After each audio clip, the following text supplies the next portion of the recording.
بسم اللہ الرحمن الرحیم۔ آج کا جو ہمارا ٹاپک ہے وہ ہے ذہنی دباؤ کا تعارف اور اس کی اہمیت۔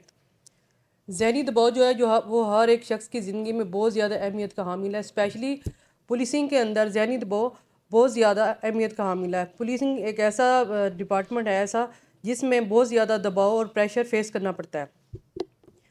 پولیس اسٹریس جو ہے وہ ایک منفی سرگرمی ہے، جو کہ پولیس کی کارکردگی سے متعلق ہے، کیونکہ پولیس افسران کو بہت زیادہ منفی لوگوں کے ساتھ اور جرائم پیشہ لوگوں کے ساتھ سامنا ہوتا ہے، اس لیے اس طرح کے حالات پیدا ہو جاتے ہیں جو کہ ان کو منفی اسٹریس کی طرف لے جاتی ہیں۔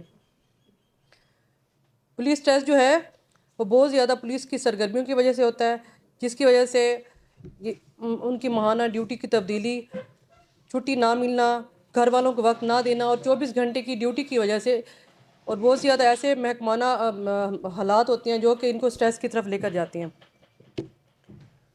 اسٹریس جو ہے وہ دو طرح کی ہوتی ہے، ایک ہوتی ہے مثبت اسٹریس اور ایک ہے منفی اسٹریس۔ کسی بھی کام کو کرنے کے لیے ایک خاص قسم کی اسٹریس کی ضرورت ہوتی ہے، وہ اسٹریس جو کہ انسان کو پازیٹیوٹی کی طرف لے کر جائے، اس کی ذہنی صلاحیت کو بڑھائے، اس کی کارکردگی کو بڑھائے، اس کی قوت مدافعت میں اضافہ کرے، اس کو ہم کہتے ہیں مثبت اسٹریس۔ مثبت اسٹریس سے وہ انسان کی قوت مدافعت میں اضافہ کرتی ہے، اس کے اندر جو مثبت اسٹریس سے وہ انسان کی قوت مدافعت میں اضافہ کرتی ہے، اس کے اندر جو قوت مدافعت وہ بڑھاتی ہے، کام کرنے کی صلاحیت کو بڑھاتی ہے، جو اس کے کام ہے اس کی پیداواری صلاحیت کو بڑھاتی ہے۔ اس کے علاوہ آتی ہے منفی اسٹریس۔ جو منفی اسٹریس جو ہوتی ہے، جب انسان کی جو مطلوبہ جو ڈیمانڈ ہوتی ہے وہ اس کی صلاحیتوں کے برابر نہیں ہوتی، ان کے اندر تضاد آ جاتا ہے، تو وہ انسان منفی اسٹریس کی طرف چلا جاتا ہے۔ منفی اسٹریس سے کیا ہوتی ہے، اس کی قوت مدافعت میں کمی آ جاتی ہے، انسان بہت زیادہ بیماریوں کا شکار ہو جاتا ہے، اس کے فیصلہ کرنے کی جو صلاحیت ہے وہ کم ہو جاتی ہے۔ اس کے علاوہ ہم پڑھیں گے کہ اسٹریسر کیا ہوتے ہیں۔ ایسے تمام عوامل جن کی وجہ سے انسان کی صلاحیتوں اور ان کے متوقع مطالبات میں توازن برقرار نہ رہ سکے، اس کو ہم اسٹریسر کہتے ہیں۔ اسٹریسر جو ہیں وہ انسان کے اندر اسٹریس پیدا کرنے کا اہم سبب ہوتے ہیں۔ اسٹریسر دو طرح کے ہوتے ہیں، اندرونی عوامل، بیرونی عوامل۔ اندرونی عوامل جو ہوتے ہیں وہ انسان کی اپنی ذات سے ریلیٹڈ ہوتے ہیں، جیسا کہ انسان کی خوراک، صحت اور اس کی شخصیت کے بارے میں، اور لوگوں اور منفی اثرات اس کی ذہنی خیالات کے بارے میں ہوتے ہیں، اور یہ انسان کی اپنی ذات سے ریلیٹڈ ہوتی ہیں۔ ایسی عوامل کو ہم کہتے ہیں اندرونی عوامل۔ بیرونی عوامل جو ہیں وہ انسان کی ارد گرد کے ماحول کی وجہ سے کسی فرد پر اثر انداز ہونے والی عوامل کو ہم بیرونی عوامل کہتے ہیں۔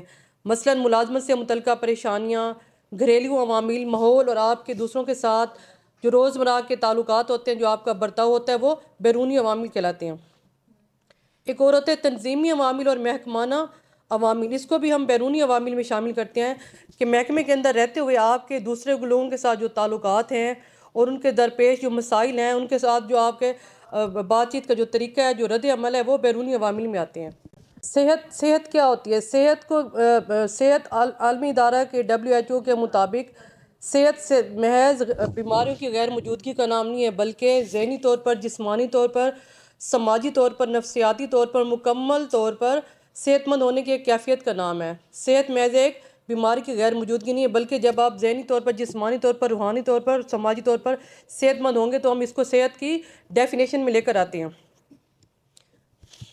اسٹریس کو ہم ڈسٹریس کے مترادف بولتے ہیں، جس سے مراد ہے کہ کسی قسم کا بوجھ، کوئی دباؤ جس کی وجہ سے آپ کی کارکردگی متاثر ہوتی ہے۔ یہ جسمانی اور ذہنی دونوں طرح سے متاثر ہو سکتی ہے۔ اسٹریس کی تعریف کو ہم اس طرح سے بیان کر سکتے ہیں کہ انسان کے ذاتی وسائل اور اس کی صلاحیتوں اور درپیش مطالبات کے درمیان جب توازن ختم ہو جاتا ہے تو اس کو ہم اسٹریس یا دباؤ کہتے ہیں۔ یہ عدم توازن کی مندرجہ ذیل مثالوں سے ہم اس کو واضح کر سکتے ہیں کہ جب انسان کے پاس وسائل زیادہ ہوں اور اس کے اندر زیادہ صلاحیتیں ہوں، لیکن جو اس کے مطلوبہ مطالبات ہیں وہ اس صلاحیتوں سے کم ہوں، تو تب انسان کی جو صلاحیتیں وہ متاثر ہوتی ہیں۔ جب کسی انسان کے اندر جو اس کی صلاحیتیں ہیں اور اس کی جو کارکردگی ہے وہ کم ہو، لیکن اس کے جو مطالبات ہیں وہ زیادہ ہوں، وہ بھی اس کو اسٹریس کی طرف لے کر جاتی ہیں۔ اسٹریس کی وجہ سے انسان کے اندر مختلف قسم کی بیماریاں پیدا ہو سکتی ہیں۔ ذہنی دباؤ ہو سکتا ہے، بلڈ پریشر تیز ہو سکتا ہے، اس کا نظام تنفس جو ہے وہ ڈسٹرب ہو سکتا ہے، اس کے دل کی بیماریاں ہو سکتی ہیں، وہ چڑچڑا پنا ہو سکتا ہے، مختلف قسم کی اس کو ذہنی اور جسمانی دباؤ کا شکار ہو سکتا ہے۔ اس کے علاوہ اسٹریس کے متعلق بہت زیادہ حقائق ہیں۔ کچھ لوگ کہتے ہیں جو سٹریس جو ہے صرف جونیئر رینک کے افسران میں ہو سکتا ہے، سینئر رینک کے افسران کے اندر سٹریس نہیں ہو سکتا۔ سٹریس ہر رینک کے افسران کے اندر ہو سکتا ہے، لیکن جو سینئر رینک کے افسران ہیں ان کے اندر سٹریس کے جو عوامل ہیں وہ ڈیفرنٹ ہو سکتے ہیں، ان کا جو ماحول ہوتا ہے وہ ڈیفرنٹ ہو سکتا ہے۔ اس کے علاوہ یہ کہتی ہیں کہ جو لوگ سٹریس میں ہوتے ہیں اگر وہ کسی سائیکالوجسٹ کے پاس جاتے ہیں تو ہم اس کو پاگل قرار دیتے ہیں۔ اس کا یہ ہے کہ یہ کچھ حقائق ہیں، یہ بالکل اس کے اپوزٹ ہے۔ سٹریس کے لیے آپ کو ایک سائیکالوجسٹ کی ضرورت ہوتی ہے جو آپ کی کونسلنگ کر سکتا ہے اور آپ کو اس کرائٹیریا سے دور لے کر جا سکتا ہے۔ تو سٹریس کے لیے سائیکالوجسٹ کے پاس جانا یہ اس کی علاج کا ایک طریقہ ہے۔ تو آج کا یہ ٹاپک ہے، ہم نے بیسک سٹریس کیا ہے، اس کے عوامل کیا اس کو ڈسکس کیا۔ انشاءاللہ ہم نیکسٹ لیکچر میں اس کو ختم کرنے کے جو عوامل ہے وہ بتائیں گے۔